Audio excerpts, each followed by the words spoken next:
Chapitre 10. La confirmation de l'histoire. Les deux premières sections de ce livre, qu'on a lu ensemble jusqu'à présent, avaient pour but de présenter le sens relationnel de la résurrection. Cependant, il ne peut y avoir de signification relationnelle à moins que la résurrection du Christ ne se produise comme un événement historique réel. Certains prétendent que l'événement historique réel de la résurrection n'est pas ce qui est important pour la vie chrétienne. Ce qui est important, pense-t-il, c'est l'exemple que le Christ nous a donné à suivre et que nous vivons comme si la résurrection était vraie. Selon ce point de vue, que le tombeau ait été vide ou non, le troisième jour est sans importance. La chose importante est que Christ est personnellement ressuscité dans nos propres vies, que nous avons notre propre foi pascale. Nous croyons cependant que c'est en fait par la mort historique et la résurrection littérale de Jésus que Dieu a jugé bon de rendre possible le salut de la race humaine. Si les événements historiques n'étaient pas vrais, deux conséquences majeures s'ensuivent. Premièrement, le péché humain n'a pas été pris au sérieux. C'est par la vie et la mort et la résurrection de Jésus que Dieu a vaincu le péché et la mort.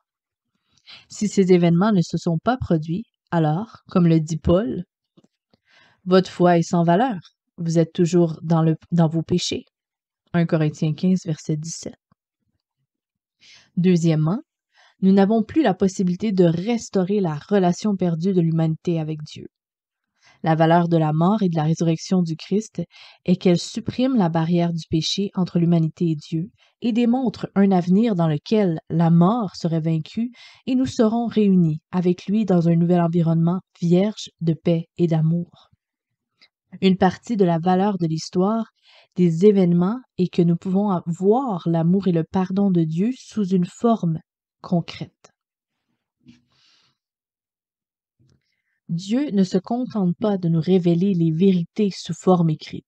Il les révèle personnellement à travers son Fils, Jésus. Dieu ne s'est pas contenté de nous révéler le chemin vers le ciel. Il a ouvert la voie par sa mort et sa résurrection.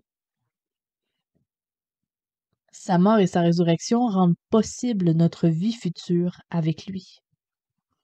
Le but de cette section est donc de présenter les preuves de la résurrection crédibles comme un événement réel dans l'histoire. Nous espérons que les 3 sections de ce livre vous permettront de le connaître, ainsi que la puissance de sa résurrection et la communion de ses souffrances étant conformes à sa mort. Comme nous l'avons indiqué dans la section précédente, la résurrection de Christ doit être examinée selon les mêmes critères que ceux utilisés pour examiner tout autre événement de l'histoire. La foi de l'Église primitive était fondée sur les expériences de personnes observant des événements vérifiables dans le domaine factuel.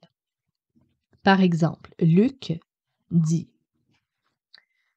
d'autant que beaucoup ont entrepris de faire le récit des choses accomplies parmi nous, telles qu'elles ont été transmises par ceux qui, dès le début, en ont été les témoins oculaires, il m'a semblé approprié aussi, après avoir soigneusement étudié tout ce qui a été écrit, dans l'ordre consécutif, afin que vous puissiez connaître la vérité exacte sur les choses qui vous ont été enseignées. L'intention prudente de Luc était de relater les faits historiques réels. Olfhart Pannenberg, professeur de théologie systématique de l'Université de Munich, s'est principalement intéressé à la relation entre la foi et l'histoire. Ce brillant érudit dit que la résurrection de Jésus ait eu lieu ou non est une question historique. Et la question historique, à ce stade, est incontournable. Et donc, la question doit être tranchée au niveau de l'argument historique. Le philosophe Stephen Davis observe: il semble clair, voire axiomatique, que si la résurrection de Jésus s'est réellement produite, alors c'est un fait concernant le passé tel qu'il s'est produit. Et si le mot « histoire » est compris comme les événements qui se sont produits dans le passé réel et que les historiens tentent de découvrir, alors il s'ensuit que la résurrection de Jésus est un événement dans l'histoire.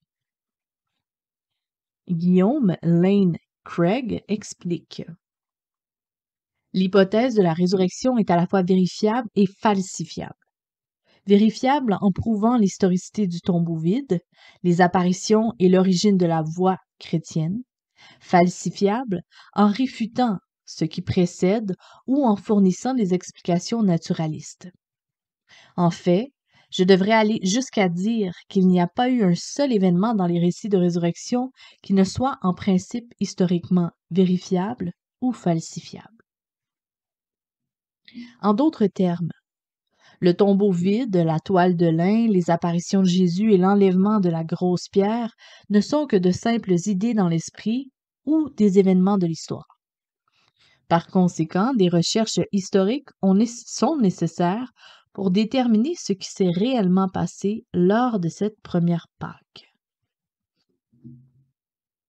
La connaissance historique est-elle vraiment possible? Avant d'examiner les preuves historiques de la résurrection, nous devons aborder cette question préliminaire. Est-il même possible de déterminer exactement ce qui s'est passé dans le passé? Dans la culture postmoderne d'aujourd'hui, on dit souvent que la connaissance du passé est impossible car les personnes qui ont écrit les récits historiques étaient biaisées et avaient leur propre agenda politique ou religieux. Ça donne bien qu'ils parlent de ça. Puisque nous ne pouvons pas personnellement revenir sur le passé pour déterminer ce qui s'est passé, comme le prétendent de nombreux critiques. Nous ne pouvons avoir aucune certitude sur ce qui s'est passé. Cette théorie de l'histoire, qui imprègne bon nombre de nos écoles et universités publiques, s'appelle le relativisme historique. Einstein retourne dans sa tombe. Cette théorie, si elle est vraie, empêcherait une enquête historique sur la résurrection de Jésus, puisque nous serions incapables d'obtenir une image précise des événements. Il est important de garder à l'esprit que le but de l'investigation historique est la probabilité par la certitude mathématique.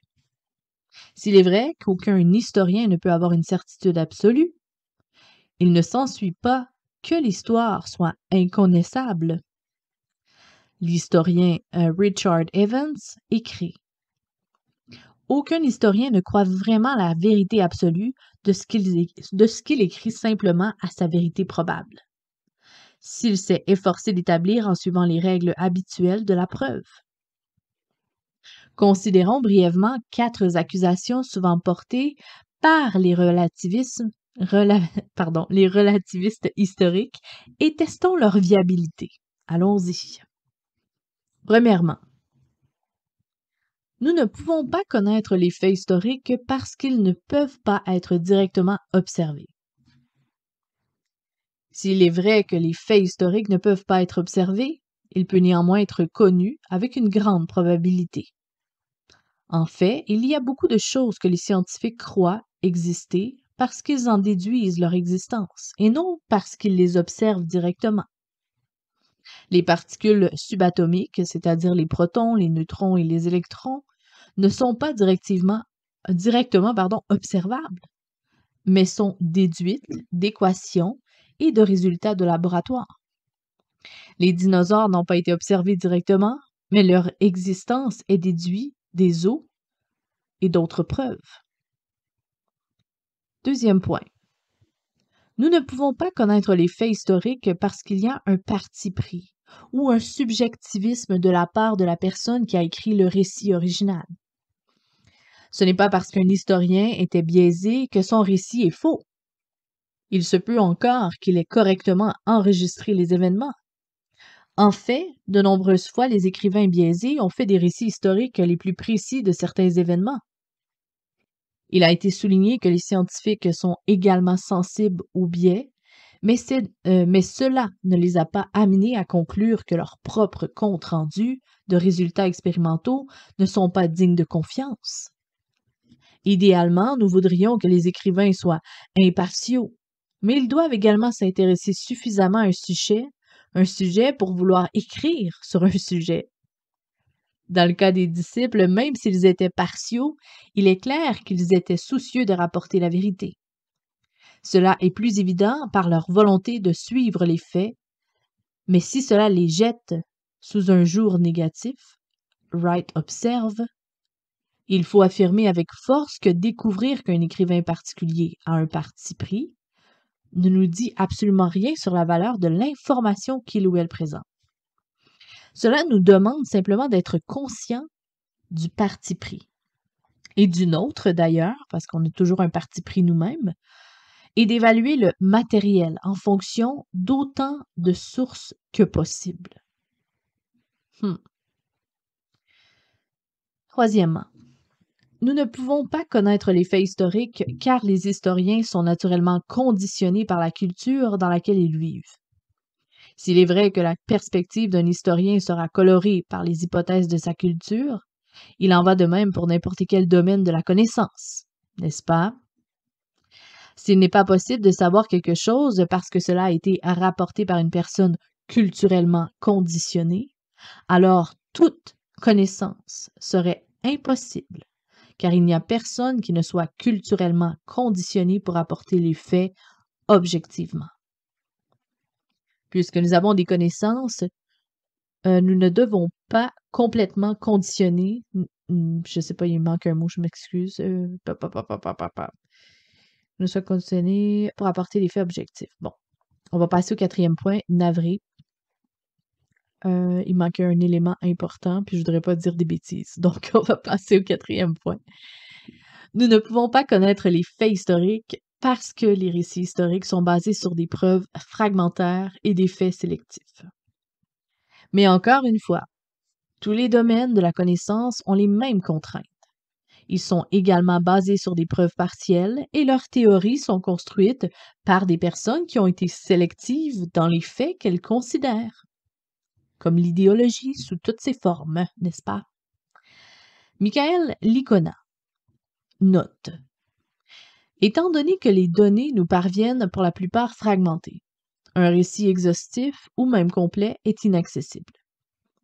Ainsi, les historiens n'attendent pas des récits complets du passé, mais des récits partiels et intelligibles. Les historiens recherchent une compatibilité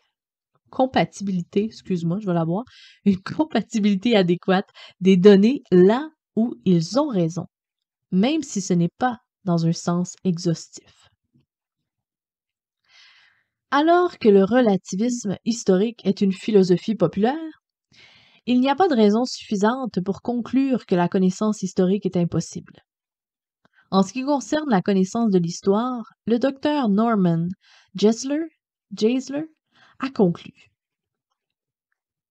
mais nous ne pouvons pas rejeter toute l'histoire sans nous engager dans une histoire qui nous est propre. L'affirmation selon laquelle le passé n'est pas objectivement connaissable est elle-même une affirmation objective sur le passé. Par conséquent, la position contre la connaissabilité de l'histoire se tranche la gorge. Oh, c'est très bien dit ça, c'est magnifique. Nous concluons donc que les faits de l'histoire sont objectivement connaissables avec des preuves suffisantes et nous poursuivons ainsi notre enquête historique sur la résurrection. C'est parti.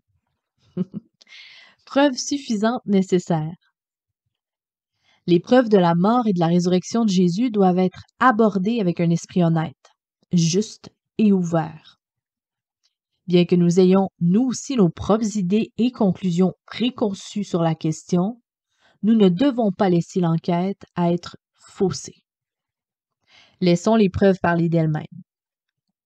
L'historien Ronald Sider écrit: nous avons le droit d'exiger de bonnes preuves pour un événement présumé que nous n'avons pas vécu, mais nous n'osons pas juger la réalité par notre expérience limitée.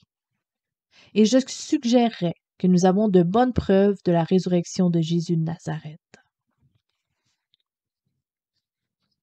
L'historienne Ethelbert Stauffer donne d'autres suggestions sur la recherche historique. Que faisons-nous en tant qu'historiens? lorsque nous éprouvons des surprises qui vont à l'encontre de toutes nos attentes, peut-être que nos convictions et même de toute la compréhension de la vérité de notre époque. Nous disons comme un grand historien avait l'habitude de dire dans de tels cas, c'est sûrement possible. Et pourquoi pas? Pour l'historien critique, rien n'est impossible. L'historien Philippe Schaff ajoute: le but de l'historien n'est pas de construire une histoire à partir de notions préconçues et de l'ajuster à son goût, mais de la reproduire à partir des meilleures preuves et de la laisser parler d'elle-même. Si l'on veut juger de l'historicité de Jésus, alors il faut la juger avec autant d'impartialité que celle de toute autre figure de l'histoire.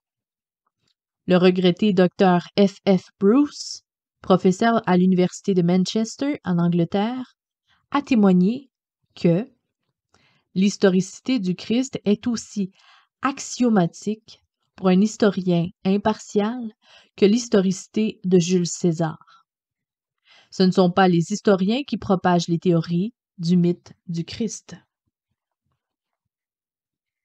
Ce que nous établissons ici, c'est la fiabilité historique des Écritures, par leur inspiration. Alors que le lecteur peut arriver à la conclusion que les Écritures sont inspirées, une telle conclusion n'est pas nécessaire pour examiner la vie, la mort et la résurrection de Jésus comme un événement historique. Nous répétons, la fiabilité historique des Écritures doit être testée par les mêmes critères que tous les documents historiques. Et pendant que cette recherche est menée, tout préjugé contre les événements ou l'inspiration surnaturelle ne doit pas obscurcir l'objectivité de l'investigateur. Fin du chapitre.